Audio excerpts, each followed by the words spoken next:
Violência institucional.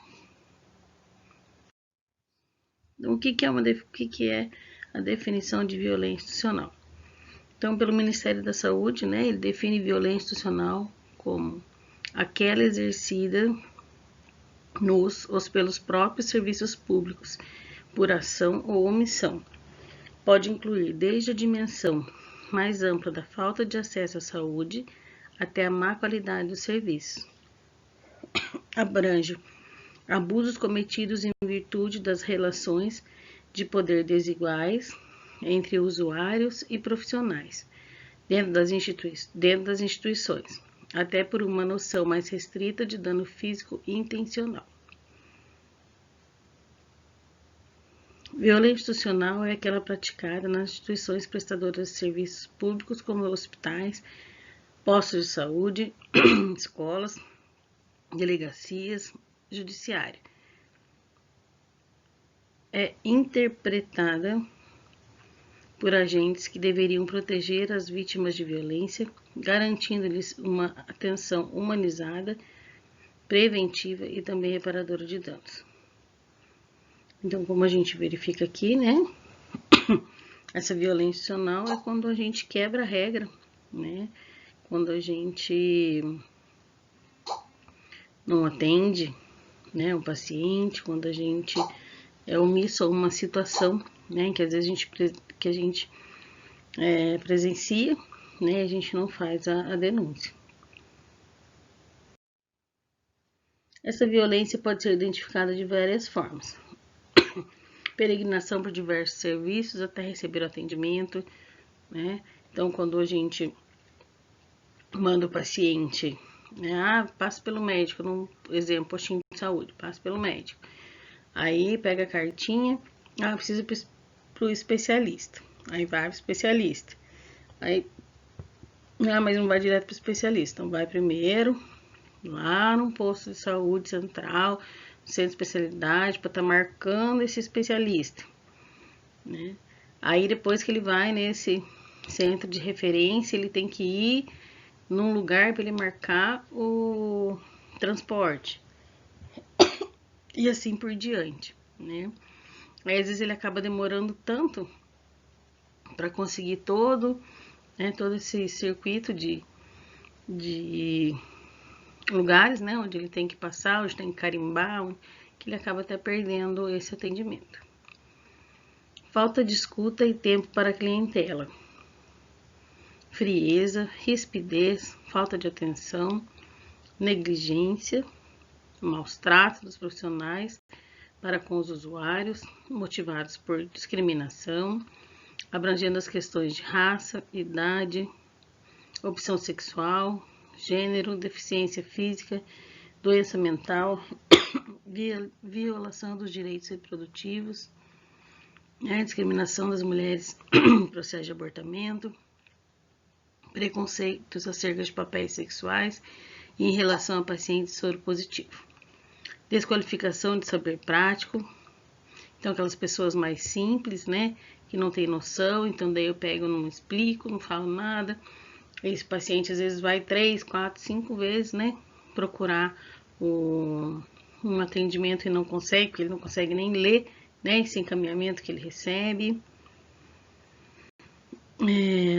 Experiência de vida diante do saber científico, violação física, detrimento das necessidades e direitos da clientela, né?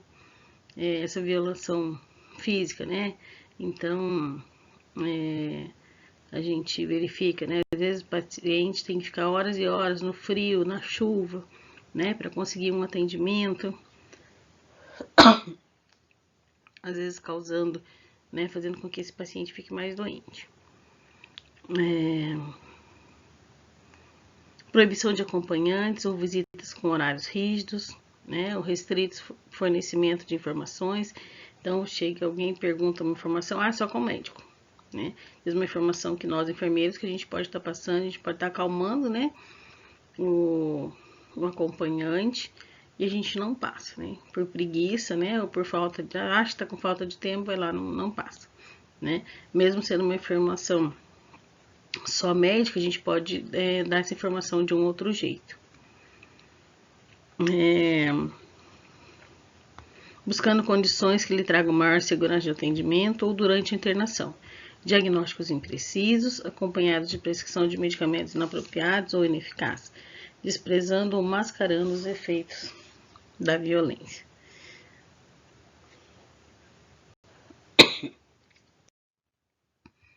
Direito ao prontuário.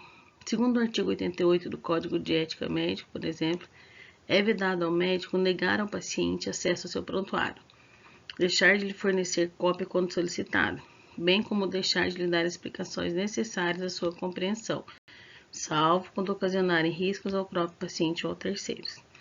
Então, o paciente ele tem direito ao prontuário, ele tem direito de saber o que o médico está escrevendo, né? Ele tem direito de ler todas as anotações.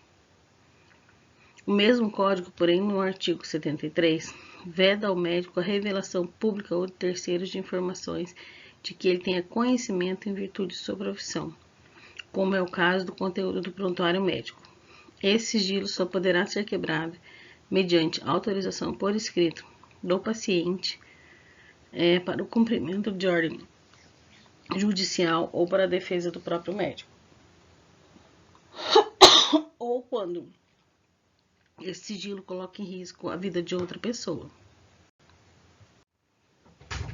Fora essa exceção, o médico ele tem que guardar o sigilo, né, não podendo contar o diagnóstico, não podendo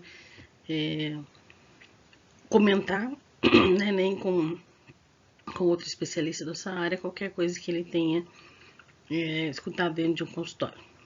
O direito de acesso à cópia do prontuário médico está garantido ainda pelo Código de Defesa do Consumidor, conforme o artigo 72, o prestador de serviço que impedir ou dificultar o acesso do consumidor às informações que sobre ele constem em cadastros, bancos de dados, fichas e registros, estará sujeito a uma pena de 6 meses a 1 ano de detenção ou multa.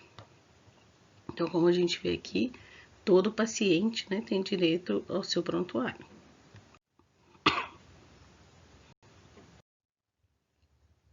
Outro direito que todo paciente tem é o acompanhante.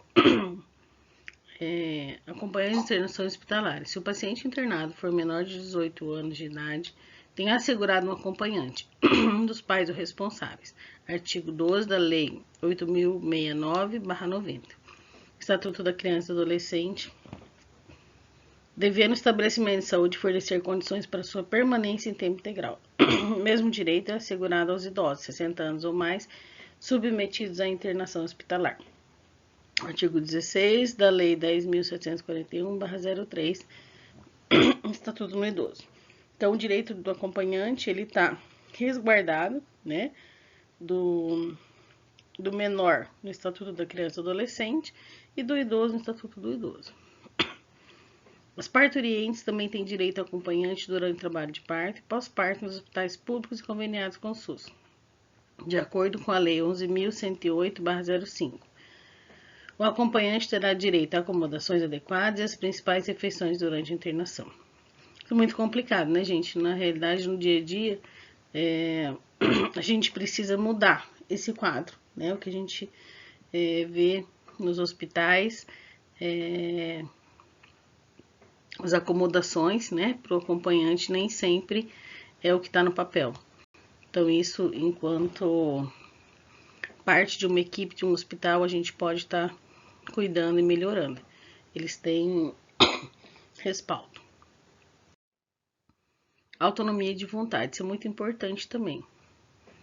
O paciente tem autonomia e liberdade para tomar as decisões relacionadas à sua saúde e à sua vida. Isso significa que pode consentir ou recusar, de forma livre e voluntária e com adequada informação prévia, procedimentos diagnósticos, terapêuticos ou outros atos médicos a serem realizados. Artigo 7º, 3º da Lei 8.080/90. Então, o paciente, ele tem total liberdade para tomar as decisões, né? Ele pode recusar uma medicação, né? Desde recusar uma medicação, quanto recusar um procedimento, né? Uma cirurgia, recusar a hemoterapia, né? Em alguns casos, tá tudo respaldado na Lei 8.080. E a gente tem que acatar, né? Salvo, a gente vai ver no item ali embaixo, né? Quando esse paciente não tem condições, né, de poder estar respondendo por si.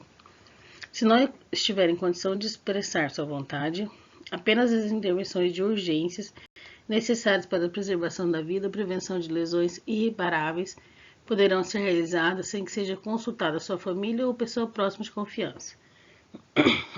Se antes tiver manifestado por escrito sua vontade de aceitar ou recusar tratamento médico, essa decisão deverá ser respeitada. Artigo 7º, 3º da Lei 8.080/90. Então, no caso de um acidente, no caso, né, onde o paciente, às vezes, naquele momento, não tem como ele responder e não tem ninguém na família, né, se for um procedimento que coloque em risco, né, a sua vida ou uma lesão que pode deixar alguma sequela, então os médicos vão tomar a iniciativa e vão fazer, né. Agora, se não for de urgência, eles vão esperar a própria pessoa responder ou então o respaldo da família. Isso é muito importante, né? São itens que a gente precisa refletir bastante, que a gente precisa estar bem seguro, né? Das nossas atitudes, para a gente poder estar modificando um pouquinho